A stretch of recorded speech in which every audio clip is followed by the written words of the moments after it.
아까 그 기도할 때 우리 권사님이 이번 밤 기도회 때 하는 주제를 하루하루 이렇게 다 읽어주셨습니다. 지난 주일날 창조에 대한 이야기를 했고요. 그 다음에 월요일날 반역, 보통은 타락이라고 하는데 반역으로 봐야 된다 하는 이야기를 드렸고, 그 다음에 화요일날은 구속에 대해서 말씀을 드렸습니다. 그러니까 하나님 예수 그리스도의 구원 사역, 그리고 수요일날은 안 목사님이 예수에 대해서, 그리스도에 대해서, 그리고 어제는 제목은 선교로 되어 있는데 교회와 선교는 같은 주제거든요. 그래서 교회, 선교 같은 주제를 한꺼번에 말씀을 드렸습니다. 그리고 오늘은 이제 이번 주일날이 마지막에 새 창조인데 그 사이에 있는 심판입니다. 이렇게 7개의 테마로 성경 전체를 이해할 수 있다고 생각하고 그런 주제로 여러분에게 안내를 드리는 거고요. 이런 주제를 잘 좀 이렇게 스토리를 이어가시면 성경 이야기의 맥을 잡는데 도움이 되실 겁니다.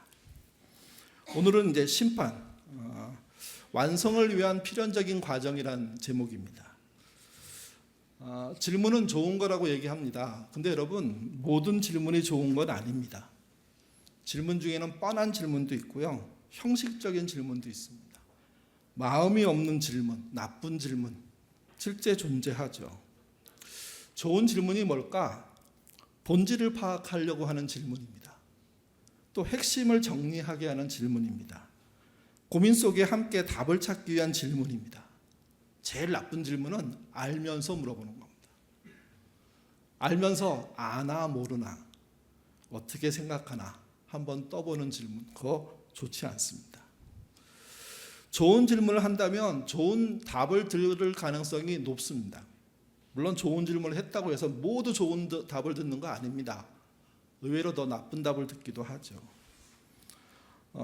나쁜 질문을 했는데 좋은 답이 오는 경우가 있죠. 우문현답이라고 얘기합니다.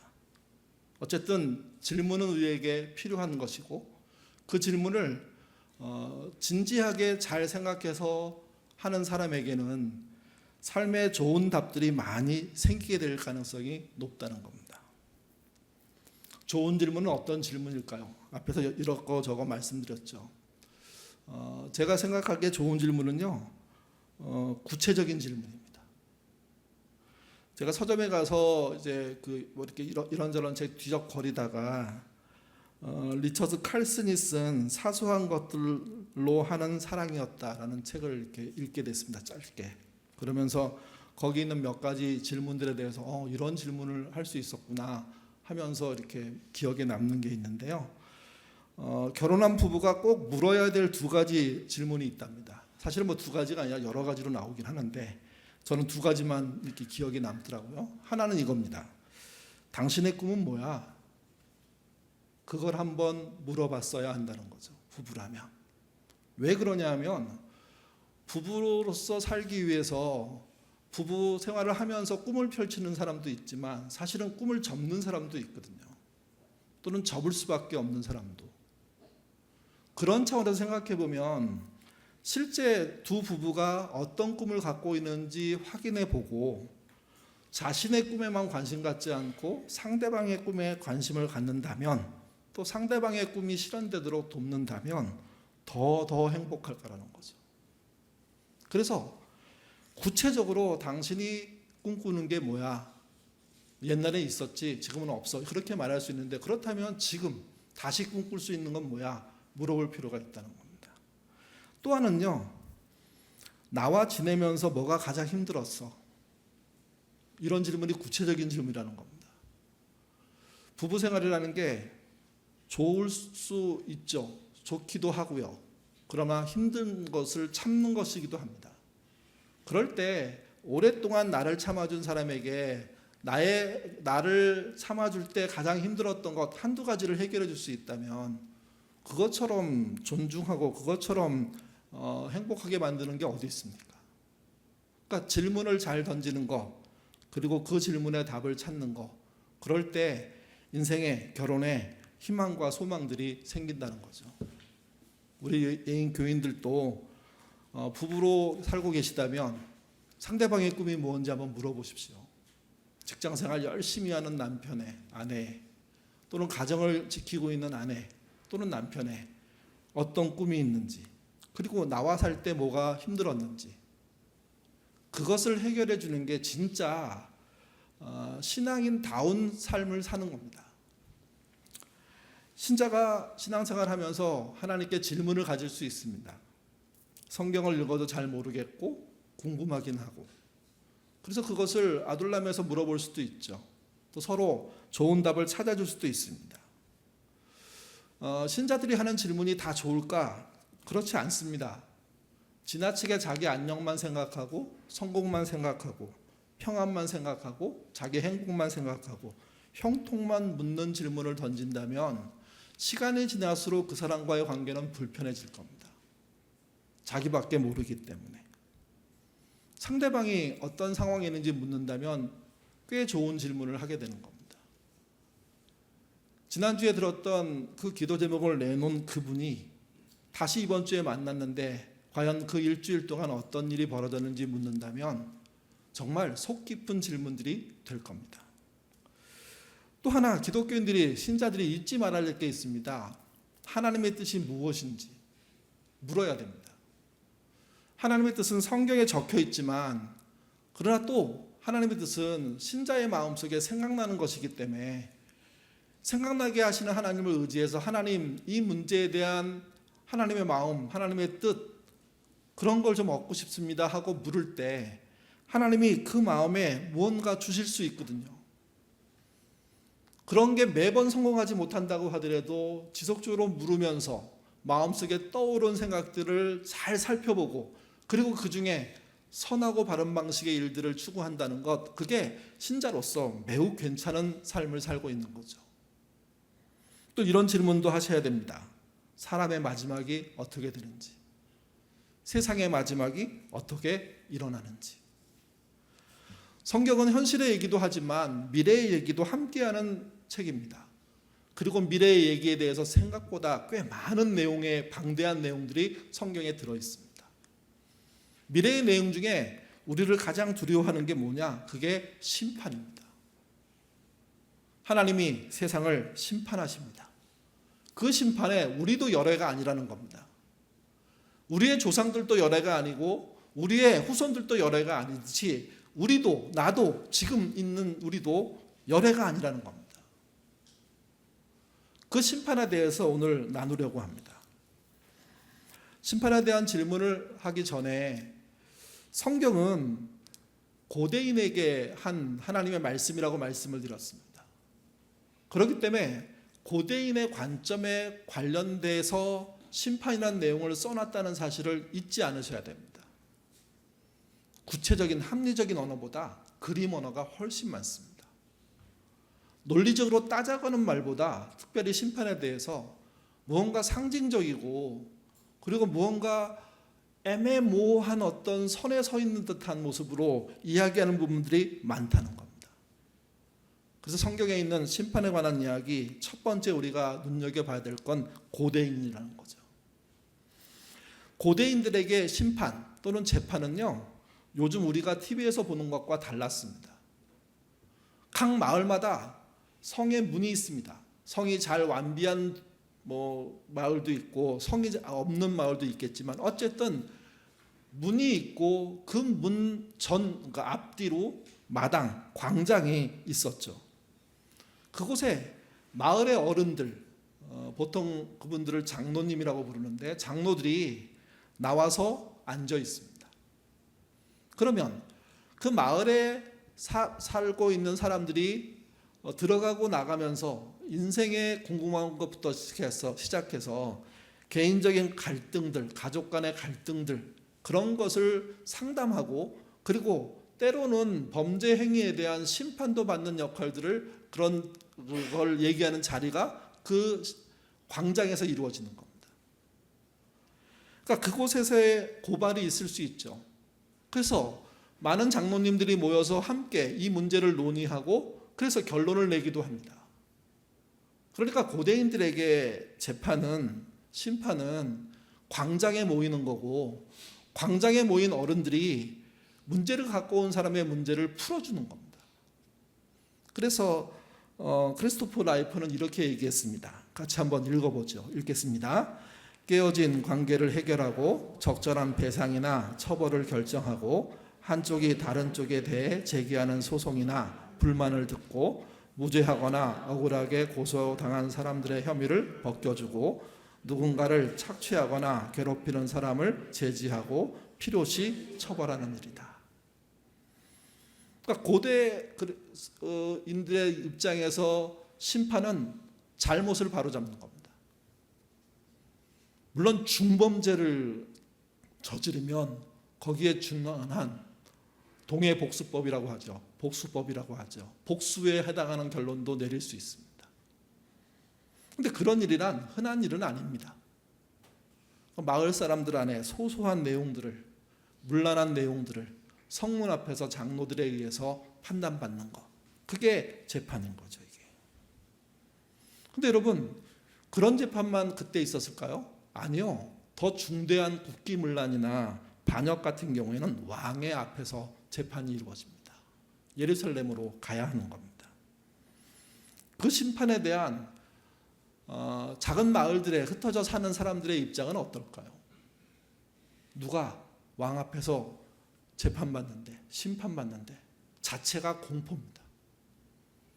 왕이란 절대 권력이고 왕의 마음에 따라 모든 판단이 이루어져도 찍소리할 수 없는 것이기 때문에, 그래서 그런 자리로 내몰리는 것 자체가 무서운 거죠.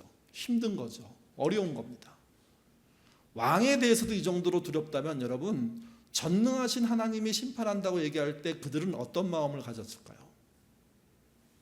그야말로 무시무시한 겁니다.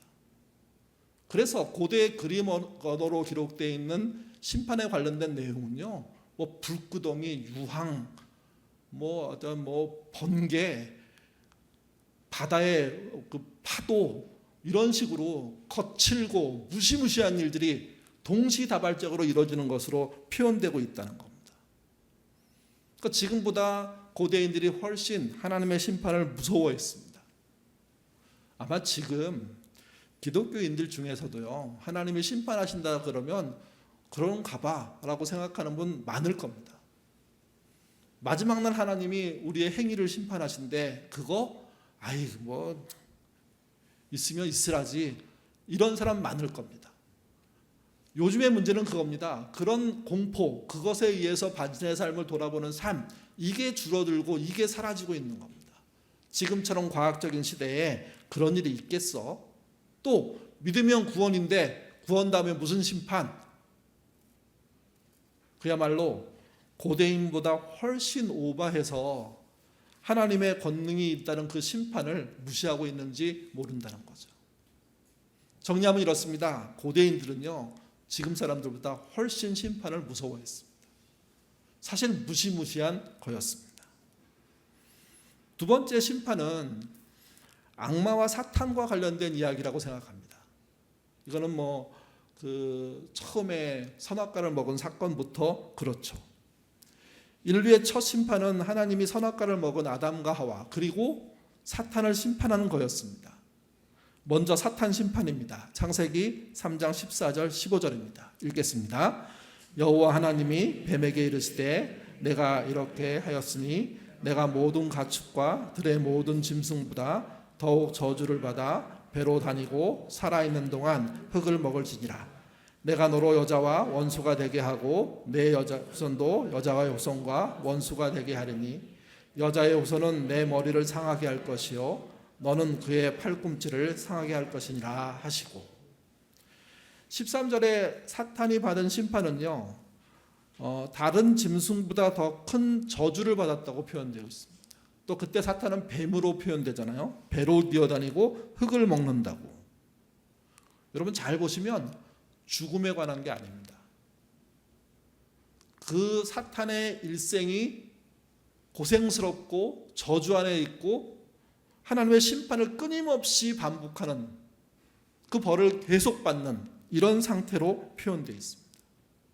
그리고 이것의 끝을 의미하는 게 14절인데 14절은 내 후손과 여자의 후손의 전쟁입니다. 이때 내 후손은 사탄의 후손입니다. 여자의 후손은요, 하나님의 아들인 예수 그리스도와의 전쟁이죠. 결국 사탄의 후손은 어떻게 됩니까? 머리가 박살납니다. 사탄은 그래도 힘이 있어서 예수 그리스도의 팔꿈치를 상하게 하는 상처를 입힙니다. 이 상처가 십자가다. 보통 그렇게 얘기하죠. 이게. 그리고 최후에 사탄은 어떻게 됩니까? 요한계시록 20장 10절입니다. 오늘 본문 바로 앞절인데요. 읽겠습니다. 또 그들은 유혹하는 마귀가 불과 유황못에 던져지니 거기는 그 짐승과 거짓 선지자도 있어 세세토록 밤낮 괴로움을 받으리라. 사탄의 심판은 죽는 것으로 끝나지 않고 끝까지 고통받는 것으로 진행됩니다. 하나님이 죽는 게 더 가볍다고 생각하시는 것 같습니다. 영원히 벌받게 만들어야 된다고 생각하시는 것 같습니다.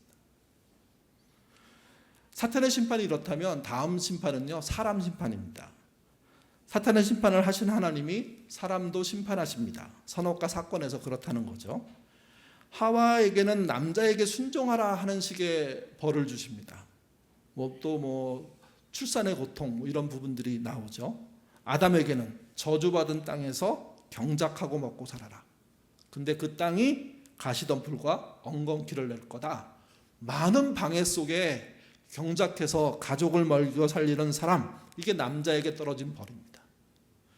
이 벌의 내용의 끝이 뭐냐? 창세기 3장 19절입니다. 같이 읽겠습니다. 내가 흙으로 돌아갈 때까지 얼굴에 땀을 흘려야 먹을 것을 얻으리니 내가 그것에서 취함을 입었습니다. 너는 흙이니 흙으로 돌아갈 것이니라 하시니라. 사탄의 심판과 사람의 심판의 차이는 뭐냐면 사탄의 심판은 죽음이 없습니다. 사람의 심판은요, 죽음으로 끝납니다. 뭐가 더 좋은 심판일까요? 좋은 심판이란 말이 말이 되는지 모르겠지만 사탄의 심판이 아니라 사람의 심판입니다. 우리는 죽는 것 때문에 굉장히 두려워하고 왜 죽게 됐을까? 영원히 살아야 되는데 이렇게만 생각하는데 사실은 고통 속에 영원히 사는 게 가장 큰 문제입니다. 치료되지 않은 상태로 오래 사는 게 가장 지긋지긋한 일입니다. 죽음으로 끝낸다는 것은 심판이 죽음으로 종결된다는 의미도 들어있습니다. 사탄의 심판과 사람의 심판의 차이가 그거라는 거죠. 그리고 난 다음에 하나님께서는 사후조치라는 걸 하십니다. 20절 21절 같이 읽겠습니다. 아담이 그의 아내의 이름을 하와라고 불렀으니 그는 모든 산자의 어머니가 됨이라. 여호와 하나님이 아담과 그의 아내를 위하여 가죽옷을 지어 입히시니라. 20절은 선악과를 먹은 아담과 하와는 부부가 됐다는 표현을 쓰고 있습니다. 돕는 배필이 돼서 우리는 이미 한 부부로 생각했는데 부부의 어떤 결속력이나 제대로 된 위치의 문제는 사실은 선악과를 먹고 나서 벌을 받고 난 다음에 자리매김이 됐다는 뜻입니다. 현행 부부 아마 그게 벌 받은 결과가 아니냐 이런 얘기도 가능합니다.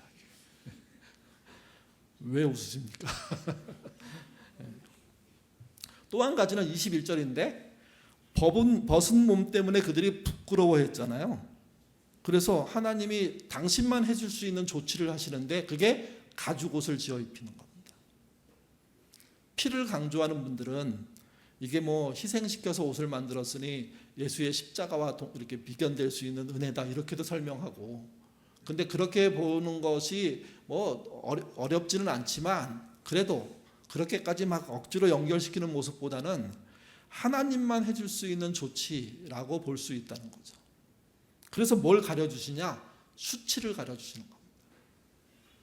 하나님이 사람에게 해주시는 큰 은혜 중에 하나가 부끄러움을 가려주시고 부끄러움을 만약해 해주신다는 거죠. 이게. 그리고 이제 오늘 본문입니다. 지금까지 얘기는 창세기 처음 있었던 심판에 대한 이야기라면 오늘 본문은 마지막 심판에 대한 이야기거든요. 같이 보시죠. 20장 11절입니다. 심판이 어떻게 되는지 보도록 하겠습니다. 또 내가 크고 흰 보좌 그 위에 앉으신 이를 보니 땅과 하늘이 그 앞에서 피어가 없느니라. 요한계시록에 보좌란 말이 한 50번 정도 나오는 것 같습니다. 근데 이 보좌는 좀 다릅니다. 크고 흰 보좌라고 얘기합니다. 백보자 심판 뭐 이런 얘기 들어보셨습니까? 뭐 그런 식으로 크고 흰 보좌라는 것은 이게 유독 누구나 봐도 저게 보통 자리가 아니겠구나, 이게 구별되는 하나님 나라의 하나님의 자리를 말하는 겁니다. 가장 권위 있는 자리, 땅과 하늘이 그 앞에서 피해갈 수 없는 자리, 그 앞이, 그 엄중함이, 그 대단함이 모든 땅에 있는 것들을 벌벌 떨게 하는 그 자리입니다. 그 자리에서 어떤 일이 벌어지느냐, 그게 12절부터 15절입니다. 읽겠습니다. 또 내가 보니 죽은 자들이 큰 자나 작은 자나 그 보좌 앞에 서 있는데 책들이 펴 있고 또 다른 책이 펴졌으니 곧 생명책이라. 죽은 자들이 자기 행위에 따라 책들에 기록된 대로 심판을 받으니 바다가 그 가운데서 죽은 자들을 내주고 또 사망과 음부도 그 가운데서 죽은 자들을 내주매 각 사람이 자기의 행위대로 심판을 받고 사망과 음부도 본물에 던져지니 이것은 둘째 사망 곧 본물이로 누구든지 생명책에 기록되지 못한 자는 불물에 던지니라. 예. 12절의 생명책은 어떤 용도의 책이냐? 구속받은 모든 사람의 이름이 적힌 책이랍니다. 구속이 뭘까? 하나님에 의해서 구출당한 사람들. 어떻게 구출을 받는다고 성경이 말합니까? 예수님이 말씀하신 거, 바울이 강조한 거죠. 믿음으로. 믿음에 의해서 구속받은 사람들의 이름이 어디 기록되어 있다고요? 생명책에. 근데 심판은 그러면 끝나야죠. 그냥 그걸로 종료가 돼야 되는데 왜? 구속받은 사람들은 구원받았으니까 끝나는 거라고 생각하는데 12절부터 14절은 현대 신앙인들이, 현대 교회들이, 현대 목회자들이, 신자들이 제일 많이 놓치는, 없는 거로 치부하는, 슬쩍 덮어놓은, 사실은 굉장히 중요한 문제인데 슬쩍 덮어놓는 거죠. 그리고 슬그머니 넘어갑니다. 왜? 믿음으로 구원은 끝났다고 생각하고 강조하고 신학적으로 이게 완성이라고 생각하니까. 근데 여러분 12절부터 14절은 심판을 이렇게 말합니다. 믿음으로 받는 심판이 아니라 뭐로 받는 심판이라고요? 행위로 받는 심판이라고요. 이걸 얘기하면 죄다 불편해집니다. 이걸 얘기하면 은혜가 떨어집니다. 나는 내 행위가 부족해도 말 정도로 회개하면서 그냥 천국을 푹 들어갈 거라고 생각했는데 이 본문은 큰 흰 보좌 앞에서 모두를 심판하는데 생명책이 있고 그 생명책에는 구속의 명단이 기록되어 있다는 거예요. 그리고 그 구속의 명단이 기록된 생명책이 있음에도 불구하고 그 책에 기록된 대로 심판한대요. 구속자의 명단만 기록되어 있는 게 아니라 심판받을 자의 행위가 기록되어 있는 거라는 거예요. 그리고 그 심판은 명백하게 12절, 13절, 14절, 15절 안에 두 번 반복되면서 행위 심판이라고 얘기합니다. 자기 행위를 하나님의 심판대 앞에서 심판받는 거라고요.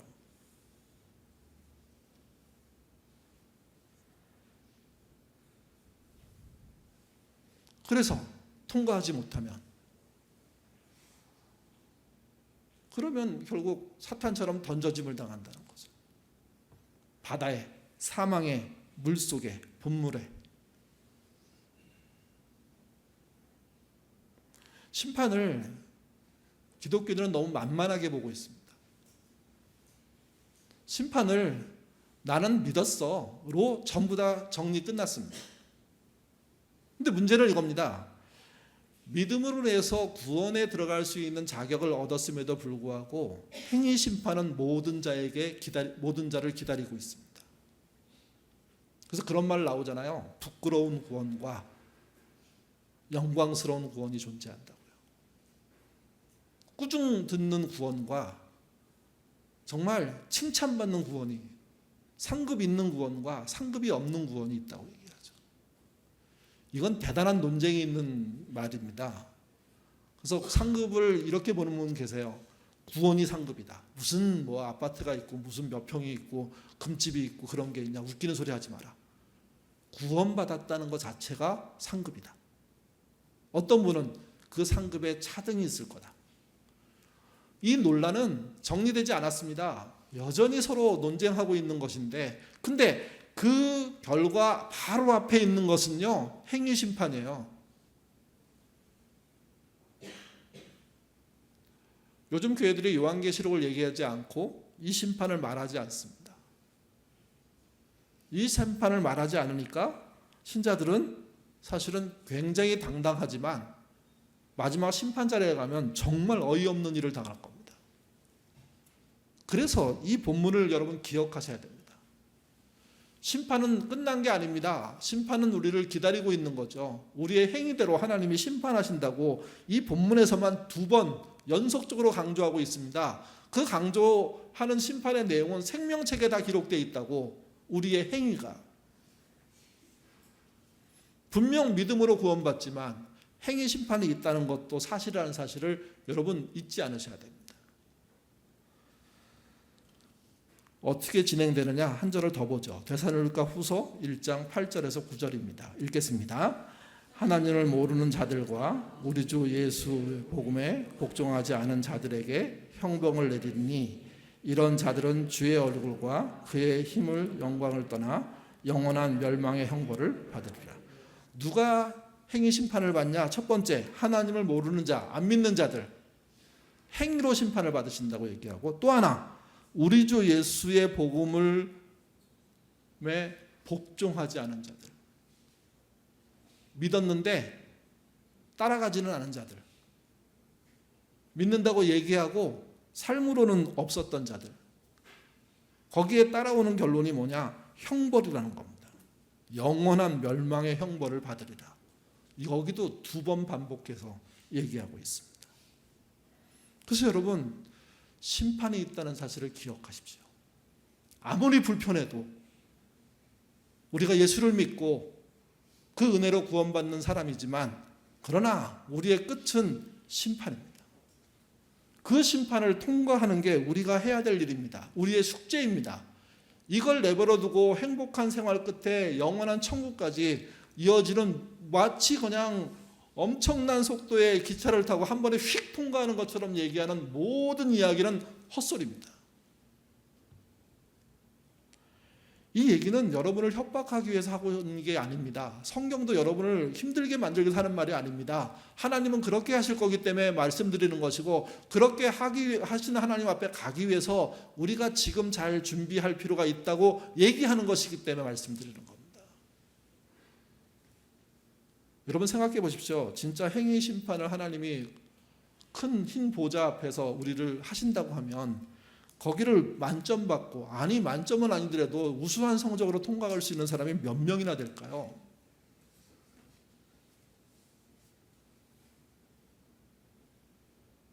혹시 우리는 우스운 성적이 될지도 모릅니다.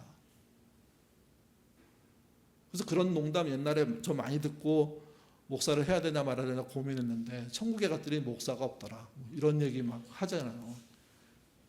그게 뼈 있는 말이에요. 목사만 없다는 얘기일까요? 그 얘기가? 마음대로 사는 사람들은 아무리 교회를 오래 다녀도 그렇다는 얘기를 하는 거죠.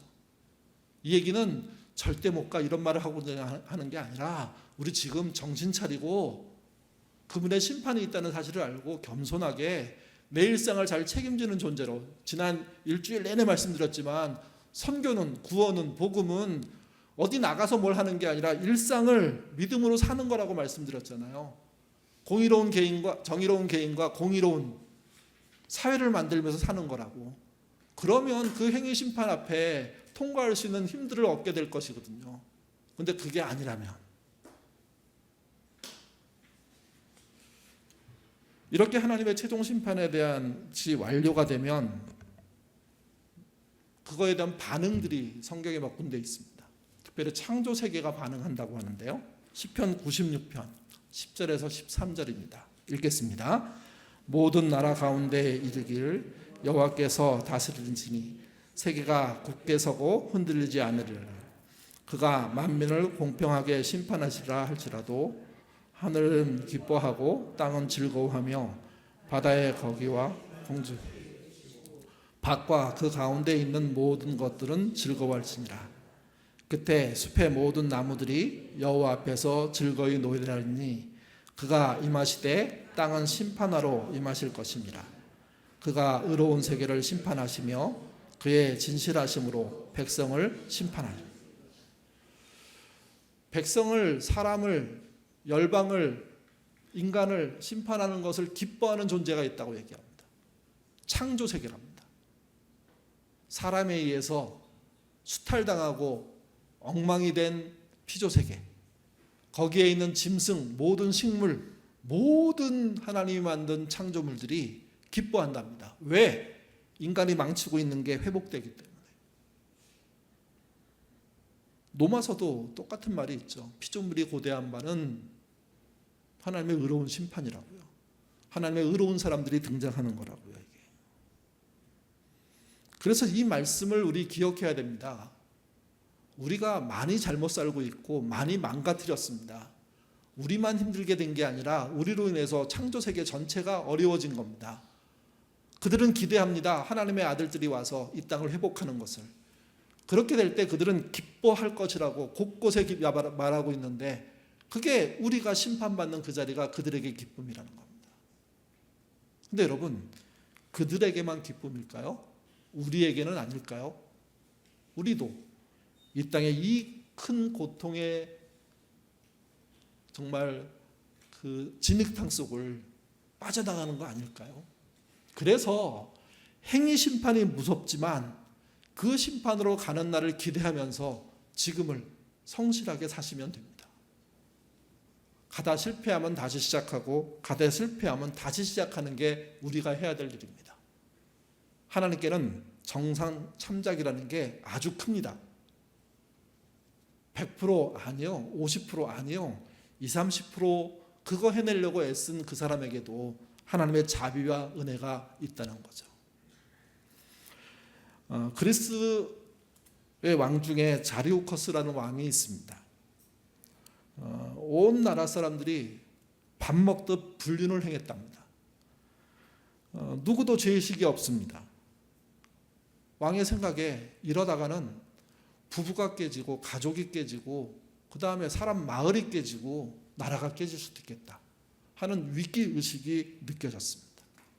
그래서 신하를 불러다가 이 문제를 처리하기 위해서 논의합니다. 그리고 그들이 법을 하나 정합니다.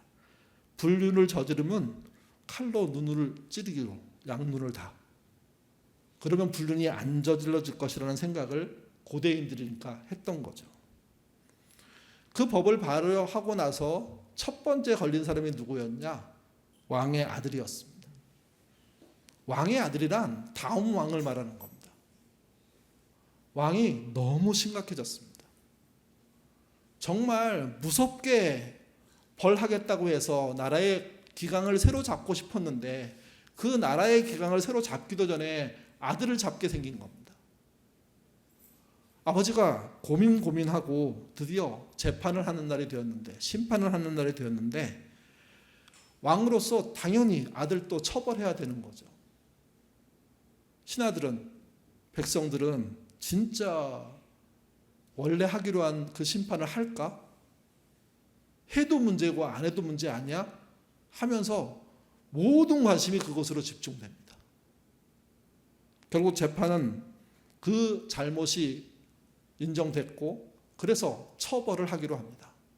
그래서 첫 번째 아들의 눈을 칼로 찌릅니다. 그리고 난 다음에 왕이 재판석에서 내려와서 다른 자기의 눈을 찌르라고 얘기합니다. 아들의 눈이 찔리고 왕의 눈이 하나 찔리면서 눈 두 개가 칼에 찔리는 벌을 부자가 받게 된 거죠. 여러분, 대속이란 개념이 이런 개념입니다. 지은 잘못은 사람이 한 건데 그 사람도 벌 받아요. 그 사람도 큰 피해를 당해요. 근데 그 피해의 절반 이상을, 아니 대부분을 하나님이 당하시는 겁니다. 이 말은 이런 말입니다. 하나님은 심판을 하시는 분이지만 심판에 대한 대가를 미리 치르기도 하시고 심판을 통과할 수 있는 방법들을 이끌어 주시는 분도 하나님이시라는 거죠. 대속은 십자가 사건만 말하는 게 아닙니다. 마지막 행위 심판에서도 하나님의 은혜와 능력이 우리 능력을 확인하게 될 겁니다. 우리가 100% 잘했기 때문에 행위 심판을 통과하는 게 아니라 우리 한 노력보다 훨씬 큰 하나님의 은혜가 대신 우리를 살리기 위해서 애썼던 수고가 그 수고를 만나는 자리가 그 자리가 된다는 거죠. 다만 아무것도 안 한 자에게는 그 심판은 지옥이 될 겁니다. 애쓴 자, 수고한 자, 일상을 믿음으로 지키려고 수고했던 사람들, 자기 안녕만이 아니라 주변의 안녕들을 생각하면서 함께 더불어 살려고 애썼던 그 흔적들, 선한 노력들, 정의로운 삶들, 사회의 공의를 위해서 조금이라도 후원도 하고 조금이라도 바른 이야기를 하고 불의한 재판까지 나왔을 때 그거 아니라고 마음속에 뭔가 좀 불끈하는 것을 들어서 올리고 이랬던 사람들에 의해서 결국 행위심판의 자리에 가보면 그 일이 얼마나 큰 일인지를 알게 된다는 거죠. 하나님은 우리가 잘못했다고 해서 우리만 심판받게 내버려 두시는 분이 아닙니다. 그 하나님이 하시는 심판 믿으시고 행위심판을 우리 일생 속에서 잘 준비해 나가는, 부족하지만 할 수 있는 만큼 열심히 준비하는 그런 신자 되시기를 바랍니다. 그리고 그 행위 심판을 넘어서 하나님 나라의 그 집에 모두 들어가는 예인 식구들 되시기를 주님의 이름으로 부탁드립니다. 기도하겠습니다. 자비로우신 아버지 하나님, 지난 일주일 동안 밤마다 모여서 저희가 기도했습니다.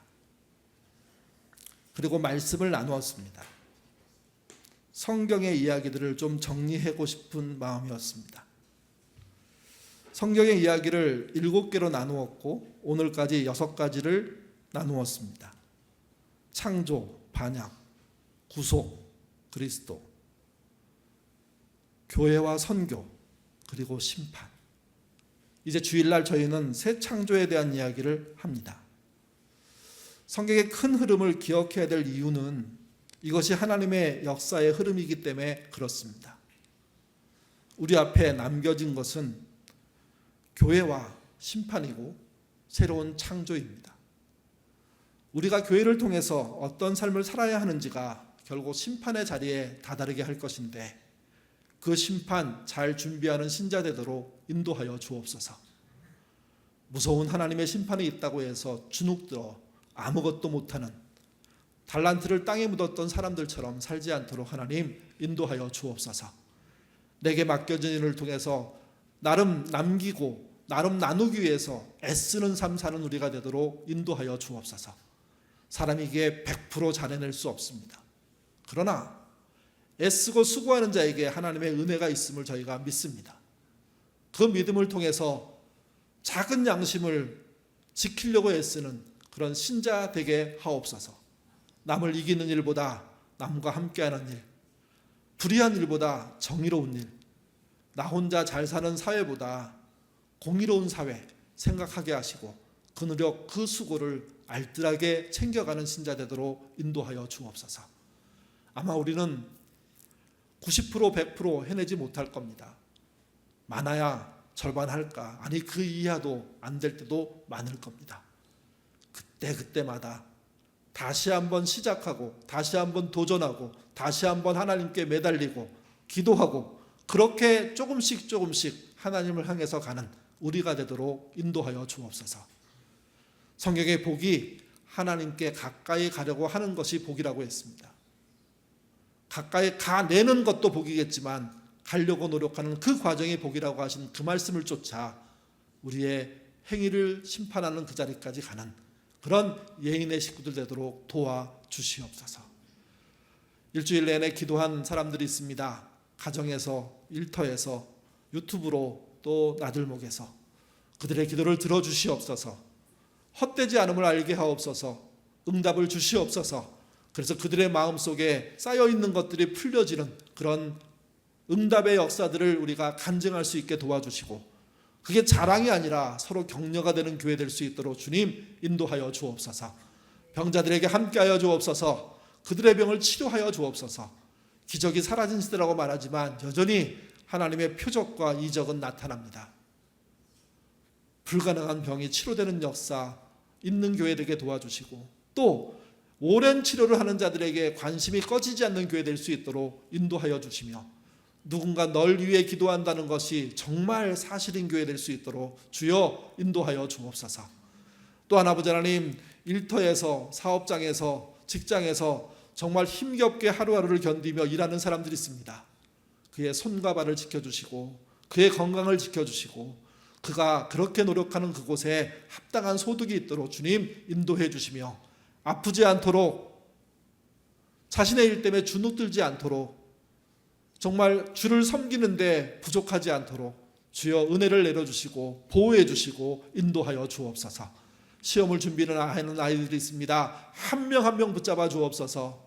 그렇게 소중한 아이들이 그 젊은 그런 가능성들을 오직 대학 하나에 건다는 것이 참 불합리하지만, 우리의 현실이 그러니 그 현실을 잘 이겨나가는 아들과 딸들이 될 수 있도록 도와주시고, 대학이 목표의 끝이 아니라 과정이라는 사실을 알고 그 과정을 잘 선택하고 그 과정을 통해서 자기를 만들고 그 과정을 통해서 미래의 직업을 갖는, 소명을 이루는 그런 자들 되도록 도와주옵소서. 시험 보는 날까지 건강하게 하옵소서. 대학생활이 행복하게 하옵소서. 더 많은 꿈과 비전을 찾아가기에 합당하도록 주님 인도하여 주옵소서. 자비로우신 아버지 하나님, 또한 직장 생활하고 있는 우리의 교우들이 너무도 많습니다. 지금도 퇴근조차 하지 못하고 야근하면서, 또 자영업을 하는 사람들은 정말 하루하루의 결산을 하면서 내일은 어떻게 살까 하는 고민들을 하게 될 겁니다. 그런 자들에게 하나님이 함께 계시다는 사실을 알려주시고, 그들이 주의 은혜와 능력으로 또 기도함으로 힘을 얻는 자들 될 수 있도록 인도하여 주옵소서. 우리 교회에 노인들이 계십니다. 점점 그 노인들이 많아질 것입니다. 그 노후의 삶이 외롭지 않게 하시고 서로 교류하며 행복하게 하시며, 또 어른으로서 하는 중보기도가 젊은 세대들에게 큰 은혜 되도록 역사하여 주시옵소서. 자비로우신 아버지 하나님, 또한 바라고 원하기는 구원받지 못한 자식과 가족들을 놓고 기도하는 사람들이 있습니다. 놓치지 않게 하옵소서. 포기하지 않게 하옵소서. 끝까지 할 수 있는 한 최선을 다하게 하옵소서. 우리가 말로 다 전도해내지 못하지만 성령의 역사와 이웃의 신자들이 그들을 주의 앞에 인도해내는 날이 속히 오도록 도와주시고, 옛날에 가졌던 믿음을 실망해서 잊어버렸던 사람들이 있다면 그 믿음이 다시 살아나는 그런 계기가 있는 그런 은혜 있도록 주님 역사하여 주시옵소서. 예인교회에서도 기도합니다. 5명의 운영위원이 필요합니다.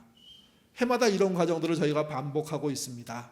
주님, 우리에게 세워지는 그 사람들을 소중히 여기게 도와주시고, 비판보다 격려하고 함께 머리를 맞대고 기도하며 그들이 잘 일할 수 있는 터전 만들어주는 그런 교회, 또 젊은 사람들이 그런 일에 더 많이 뛰어드는 그런 교회 될 수 있도록 인도하여 주옵소서. 마지막으로 이 교회 안에 어린 아기들이 크고 있습니다. 그들이 죽는 날까지 주 앞을 떠나지 않는 신앙의 사람들 되게 도와주시고, 그 아이들을 잘 키우는 데 도움이 되는 예인께 되도록 인도하여 주옵소서. 이 시간 저희들 지난 한 주간 동안 기도한 많은 내용들을 저희가 나누었습니다. 다시 찬양하고 마지막 3번의 함께 기도할 때 은혜 내려주시기를 바라며 예수님 이름으로 기도드립니다. 아멘.